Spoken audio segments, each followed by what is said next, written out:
So, we have explored a number of issues around the challenges facing the industry, some of which we'll return to, and technology and innovation and all of that good stuff. And we'll revisit some of those things now with you, Gareth, in a Qantas context.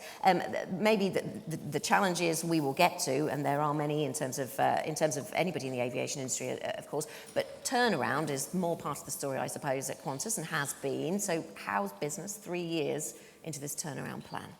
Business is good. We've been pretty successful at what we've tried to achieve in turning the business around, and in a difficult environment, challenging environment. The last 12 months, we delivered the second best profit in our history, and we're 97 years old, with the longest continuously operating airline in the world. But I think that the important thing about our transformation is it's a full business transformation. Probably people think about transformation, they think it's a cost program, and clearly there's a cost program at the heart of that, and you have to be efficient and effective to compete in whatever market you're in against a whole range of different carriers with different operating models. But this was also about cultural transformation, changing the way our people thought and acted. It was about customer transformation and changing our product and our offering to our customers. It was about changing our network and our fleet. And I think the thing we'll probably be most proud of, when we look back on this, is that we've managed to achieve all of it. So at the same time as we've turned the financials around, we've got the best employee engagement we've ever had, and we've got the best customer satisfaction scores we've ever had. And in terms of innovation, we've talked a lot about innovating on the customer experience, either on the day of travel or beforehand, but also in a Qantas context. We should talk about innovating around aircraft and encouraging aircraft manufacturers to innovate, because you're about to embark on the first, the first time from Perth direct to London. That is coming shortly, isn't it? End of March. End of March, but then that's not the end of that sort of programme, because you've laid down a challenge to the aircraft manufacturers to say, come on guys, make it work. We want to go the whole way, the whole kangaroo from Sydney. We have. So we want the hop to be completely eradicated so that the route goes without stopping. In the 40s it was 7 stops and 4 days between Australia and the UK.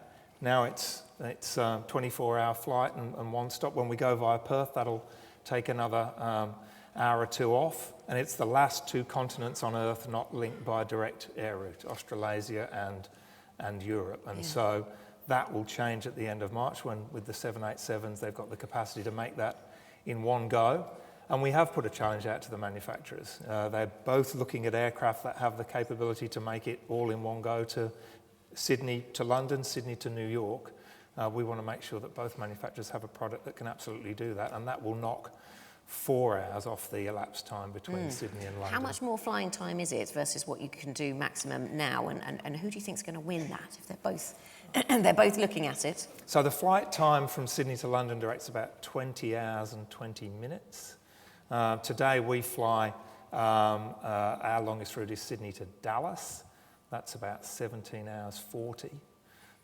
So it is a few hours longer, but because you eliminate the transit, overall it's about 3 or 4 hours quicker. I think both manufacturers, they've both absolutely taken up the challenge. They've both come back and said their teams are very focused and rearing to go. I think they both will be able to manage that, and that'll be fantastic, not just for us, but for the industry as a whole, because when you've made that change, you can fly from anywhere to anywhere. Yes, and the options increase, I suppose. We talked a little bit with Ish there about disruption around the hurricane, and how that's something that technology can maybe be focused on in the future, trying to make those interactions with customers a little more seamless and more focused. Innovation in aircraft planning is, I know, something that you've been doing in terms of recovering from disruptions. Tell us a little bit about that, and how that is, whether it's weather, cyclones, ash clouds, whatever it is, how important is that? Oh, it's very important. I think what Ish said is absolutely right. I think all airlines around the world, this technology is going to change a lot of things, and one of the things that clearly we've got to focus on is how we better react in a disrupt situation, both from an operational perspective and from a customer perspective, and how we keep our customers informed. Some of the work that we have been doing to date, though, focuses around the operational side, the internal side. So we've implemented a new disrupt management system, and we've tested it out. We're doing this in conjunction with an Australian university. So today we use expert people who've been in the organisation for a long time. Tomorrow we're going to have a new system that does this, and we did some trials. So we ran some scenarios where there's fog in Canberra. We don't have hurricanes in our part of the world so much, but fog in Canberra or fog in Melbourne is something that disrupts our network. And we ran the system against the people. And the people took about half an hour to work through the disruption. I think they disrupted about 3,000 or 4,000 people. The system did it in 3 minutes and disrupted 500 people. And then the system went out, and if you need to book hotels, the system will go out and immediately book all the hotel rooms. So, you know, it's a step change when you leverage this technology. How did the people feel about your experiment, Gareth? Oh, look, the people felt felt fine ruthless. Because man versus machine. Yeah, and look, there are changes to workforce demographics that are going to take place. There's no doubt that when we think about the global forces that are going to change our industry and every industry, the rise of digitalisation, the changing way that people are going to work is going to be clearly a big one.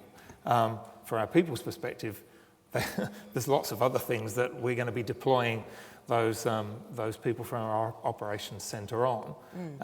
But bringing new technology in actually will help them be more efficient at doing their jobs from a day-to-day basis. As an end-of-line carrier, does it matter more to you, this type of disruption planning, than maybe for sort of short-haul carriers? Because, you know, if they put the wrong aircraft on, it matters, but it really matters if you're doing it for 17 hours. Look, I think it matters to every airline. I mean, every airline wants to have better disrupt management to make their operation flow better, to be able to recover quicker, and from an aircraft perspective and from a customer perspective. So it doesn't matter which airline you are, it's important to all of us.